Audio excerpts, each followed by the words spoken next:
Hello friends, आज की video बहुत ही ज़्यादा इंटरेस्टिंग होने जा रही है क्योंकि आज की इस वीडियो में हम कुछ ऐसी फ्रेजल वर्ब्स देखेंगे जिनका हम अपनी डे टू डे लाइफ में बहुत ज़्यादा यूज़ करते हैं।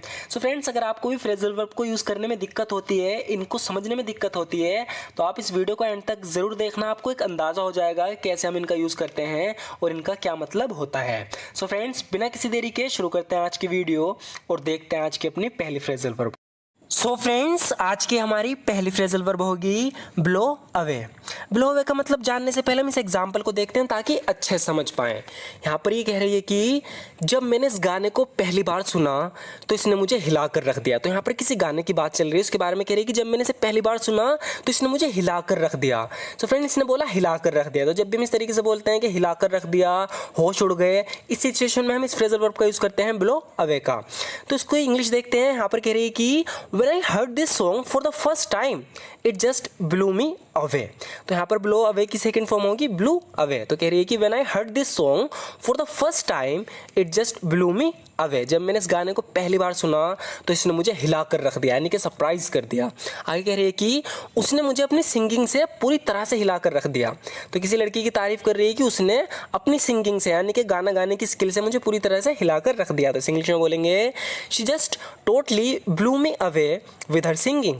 She just totally blew me away with her singing, यानी उसने मुझे अपनी सिंगिंग से पूरी तरह से हिला कर रख दिया। She just blew me away with her singing। यहाँ पर ही कह रही है कि कल रात मैंने उसकी परफॉर्मेंस देखी और मेरे होश उड़ गए। तो यहाँ पर होश उड़ने की बात हो तो इसके लिए भी हम ये फ्रेजल वर्ब का यूज़ करेंगे। I saw her performance last night and it just blew me away। कह रही है कि I saw her performance last night and it just blew me away, यानी कल रात मैंने उसकी परफॉर्मेंस देखी और मेरे होश उड़ गए। I saw her performance last night and it just blew me away. Next जो हमारी फ्रेजल वर्ब है वो है कॉल ऑन। तो इसको एग्जाम्पल से समझेंगे। यहाँ पर ही कह रही है मैं एक बीमार दोस्त से मिलने अस्पताल गई थी। सो फ्रेंड्स, जब भी हम किसी को विजिट करने जाते हैं, यानी कि मिलने जाते हैं और हमें वो फ्रेजल वर्ब में बोलना हो तो उसके लिए हम फ्रेजल वर्ब का यूज़ करते हैं कॉल ऑन का। तो जैसे कि ये अपने बीमार दोस्त को देखने अस्पताल गई थी, तो कोई इससे पूछ रहा है कि तुम कहाँ गई थी, तो ये बता रही है कि मैं एक बीमार दोस्त से मिलने अस्पताल गई थी, यानी उसे देखने, उसे विजिट करने गई थी। तो इसकी इंग्लिश होगी I went to the hospital to call on a sick friend. I went to the hospital to call on a sick friend, यानी मैं अपने बीमार दोस्त से मिलने अस्पताल गई थी, यानी उसे विजिट करने गई थी। I went to the hospital to call on a sick friend. यहाँ पर ही कह रही है कि चलो जॉन से मिलने चलते हैं, यानी कि जॉन को विजिट करने चलते हैं, उससे मिलने चलते हैं। तो इसकी इंग्लिश होगी let's call on John. Let's call on John, यानी चलो जॉन से मिलने चलते हैं। यहाँ पर ही कह रही है मैं उससे कल मिलने जाऊंगी, यानी उससे कल विजिट करने जाऊंगी। तो इसकी इंग्लिश होगी I will call on him tomorrow. I will call on him tomorrow, यानी मैं उससे कल मिलने जाऊंगी। I will call on him tomorrow. तो कॉल ऑन का मतलब यानी किसी को विजिट करना, उससे मिलने जाना। नेक्स्ट हमारी फ्रेजल वर्ब होगी होल्ड ऑन। होल्ड ऑन का हम तब यूज़ करते हैं जब हम किससे रुकने के लिए कहते हैं, थोड़ी देर वेट करने के लिए कहते हैं कि थोड़ी देर इंतजार करो, थोड़ी देर रुको।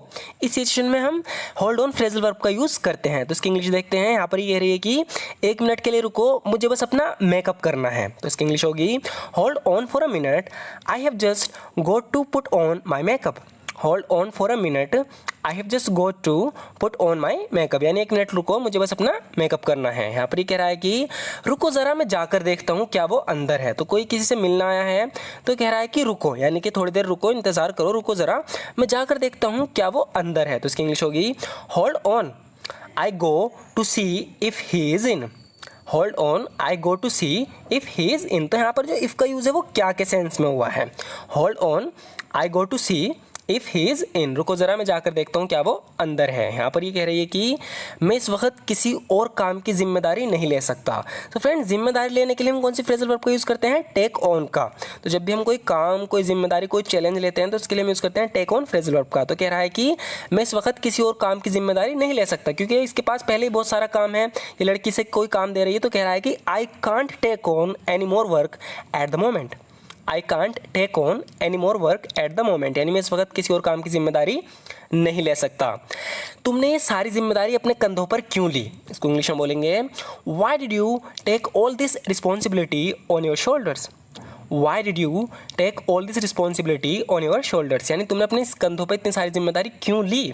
Y did you take all this responsibility on your shoulders, तो जिम्मेदारी लेने के लिए कौन सी फ्रेजल वर्ब का यूज़ होता है, टेक ऑन का। नेक्स्ट जो हमारी है वो है लुक बैक। देखो लुक बैक का हम तब यूज़ करते हैं जब हम पीछे मुड़ के देखते हैं। पीछे मुड़ के मतलब वैसे नहीं, जब हम अपने पास्ट में देखते हैं कि हमने पहले क्या किया, अपनी गलतियों को समझते हैं, उनसे सीखते हैं। तो अपने पास्ट के बारे में सोचना, यानी कि उस अपने पास्ट की तरफ देखना, अपने पास्ट के बारे में सोचना, इस सिचुएशन में हम यूज़ करते हैं लुक बैक फ्रेजल वर्ब का। जैसे कि यहाँ पर ये कह रही है कि कभी कभी हमें अपने बीते समय को देखना चाहिए और अपनी गलतियों को स्वीकार करना चाहिए। इसे इंग्लिश में बोलेंगे sometimes you need to look back. कभी कभी क्या है कि हमें ज़रूरत होती है पीछे मुड़ के देखने की। Sometimes you need to look back and admit your mistakes, और जो तुम्हारी गलती उन्हें स्वीकार करना चाहिए। यहाँ पर ये कह रहा है कि ये लाल टाई तुम्हारे सूट से मेल नहीं खाती, तुम हरी वाली क्यों नहीं पहन लेते। सो फ्रेंड, जब भी कोई चीज़ मेल नहीं खाती मतलब किसी चीज़ से मेल नहीं खा रही, जैसे कि अलग अलग कलर के कपड़े पहन लेते हैं, वे एक दूसरे से मेल नहीं खाते, तो इस सिचुएशन में हम कौन सी फ्रेजल वर्ब का यूज़ करते हैं, गो विद। मेल खाना मतलब गो विद। तो यहाँ पर ये कह रहा है कि the red tie doesn't go with your suit, जो तुम्हारा सूट है इस पर जो है रेड टाई वो मेल नहीं खाती। The red tie doesn't go with your suit, why don't you wear the green one. तो इस सलाह दे रहा है कि ये लाल टाई तुम्हारे सूट से मेल नहीं खाती, तुम हरी वाली क्यों नहीं पहन लेते। That red tie doesn't go with your suit, why don't you wear the green one. यहाँ बिजली जाती रहती है। सो फ्रेंड्स, इस तरह के सेंटेंस तो बहुत ज़्यादा यूज़ होते हैं। कह रहा है कि यहाँ बिजली जाती रहती है, तो इसके लिए हम यूज़ करेंगे फ्रेजल वर्ब गो ऑफ का। तो इसकी इंग्लिश होगी the electricity keeps going off here. The electricity keeps going off here, यानी यहाँ बिजली जाती रहती है, the electricity keeps going off hair.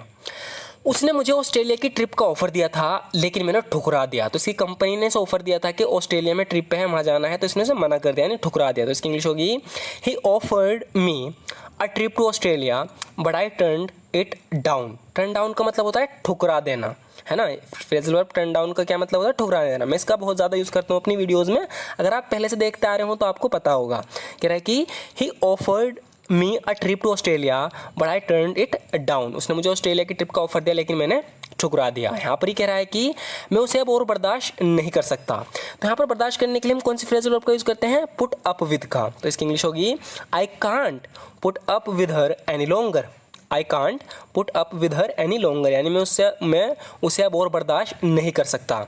I can't put up with her any longer, तो पुट अप विद मतलब बर्दाश्त करना।